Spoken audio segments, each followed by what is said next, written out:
Hello mga frennies! Welcome back to my YouTube channel. So for today's video mga frennies ay mag-unbox po ako at magta-try ng bagong product ng JL Essentials, ang kanilang Gel Tips Full Tip Coverage o tinatawag na Soft Gel Tips Extension.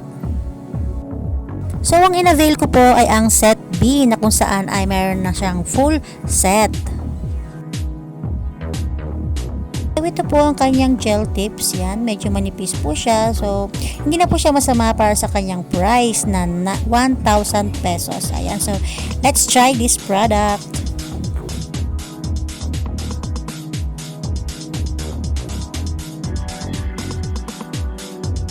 So let's start the prep mga friends. Ayan, so as you can see ay nilagyan ko po muna siya ng alcohol, then binuff ko po siya. Then after ko pong mabuff ang kanyang nails ay ipupush naman natin ang kanyang mga cuticles. Then gagamitan ko rin po siya ng e-file para mas smoothen ang kanyang nails at para madaling matanggal ang kanyang cuticles.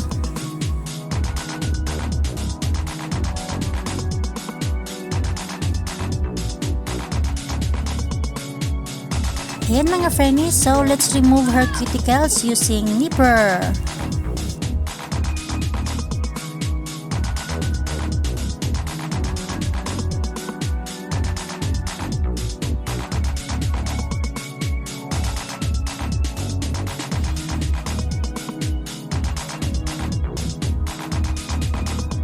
So, lilinisin naman natin ang mga putik-putik at mga tinga-tinga sa kanyang kuko. Charis!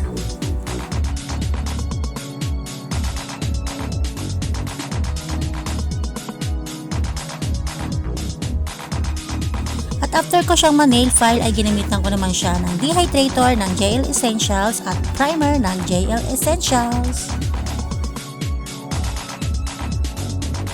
So ayan mga frennies, hahanapin naman natin ang kasukat ng kanyang nails. At yan, i-check po natin maigi kung talagang saktong-sakto po ang sukat ng mga gel tips sa nails.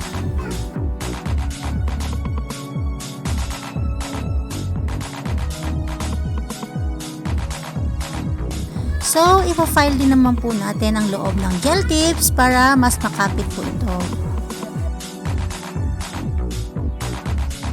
At huwag pong kalimutan lagyan ng dehydrator at primer ang loob ng gel tips. So, ang next naman po na aking gagamitin ay ang multi-purpose glue gel ng JL Essential. So, i-apply po natin ito sa bawat nails at i-cure for 30 seconds. So, ikakabit na po natin isa-isa ang gel tips sa nails gamit ang multi-purpose glue gel ng JL Essentials. Ayan, so i-cure lang po natin ito ng 10 to 15 seconds. Then, after po natin malagyan lahat, ay i-cure naman natin ng 60 seconds. Reminder lang po mga frennies, iwasan po natin na magkaroon ng bubbles ang ating soft gel extension. Dahil mabilis po siyang mapasukan ng tubig once na humawak tayo ng tubig.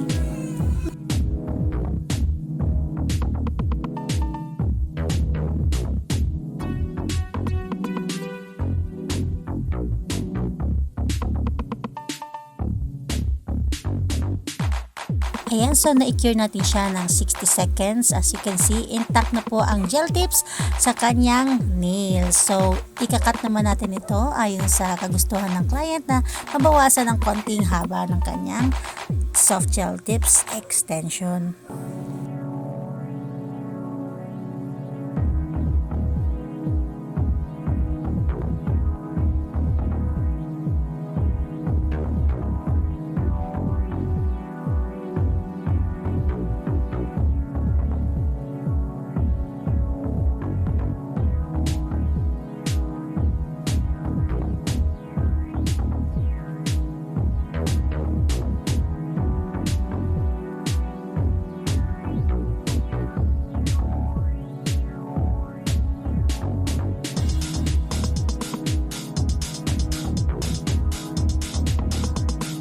So, after ko pong ikat ang kanyang nails, ay ismoothin naman po natin ang shape at ibabuff ang ibabaw para matanggal ang kintab ng kanyang gel tips.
Ayan, so let's start to apply the gel polish, and before that ay nag-apply muna ako ng base coat. So base coat is optional lang po.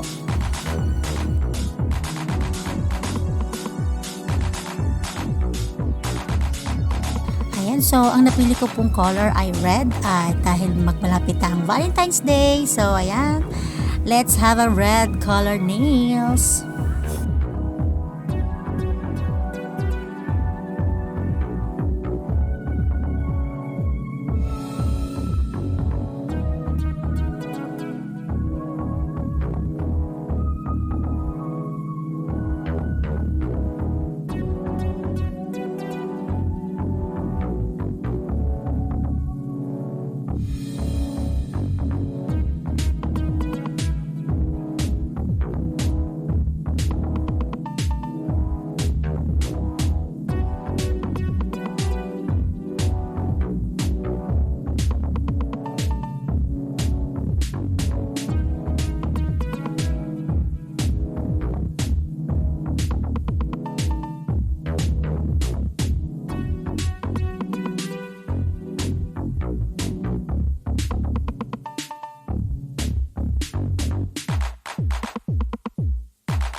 So ayan mga frennies, we're almost done, and don't forget to apply the top coat from JL Essentials.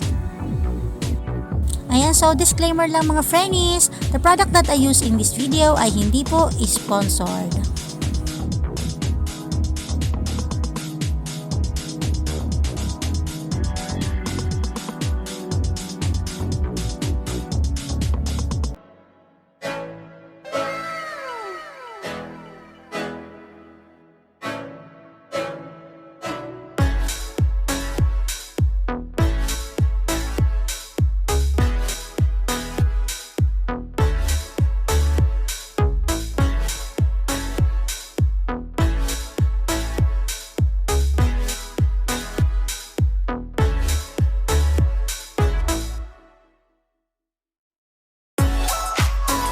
Two weeks later.